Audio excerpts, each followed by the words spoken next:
Come to terms, इसका हिंदी में मतलब होता है समझौता होना। कम टू टर्म्स, समझौता होना। For example, both the parties have come to terms, दोनों पार्टियों का समझौता हो गया है। यहाँ पर कम का यूज मेन वर्ब के रूप में हुआ है। कम की फॉर्म्स होती हैं कम, केम, कम, तो यहाँ पर कम की थर्ड फॉर्म का यूज किया गया है। दोनों पार्टियों का समझौता हो गया है। Both the parties have come to terms. Come what may, इसका हिंदी में मतलब होता है चाहे जो कुछ भी हो। कम व्हाट में, चाहे जो कुछ भी हो। For example, we will support our friends come what may, हम अपने दोस्तों का समर्थन करेंगे चाहे जो कुछ भी हो। We will support our friends come what may.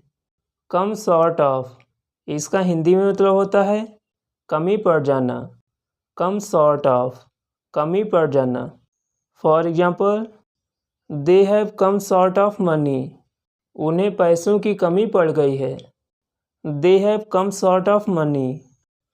Come down in the world, इसका हिंदी में मतलब होता है समाज में मान सम्मान गिर जाना। Come down in the world, समाज में मान सम्मान गिर जाना।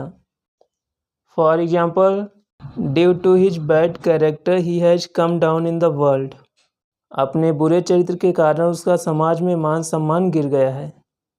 Due to his bad character he has come down in the world. Come to a stand still, इसका हिंदी में मतलब होता है पूरी तरह से रुक जाना। Come to a stand still, पूरी तरह से रुक जाना। For example, the work has come to a stand still, काम पूरी तरह से रुक गया है। The work has come to a stand still.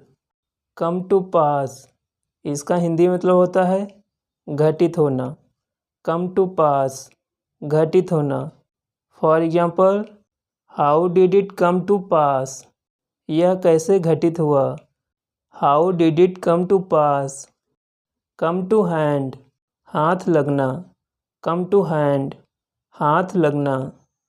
For example, my letter came to his hand, मेरा पत्र उसके हाथ लग गया। My letter came to his hand,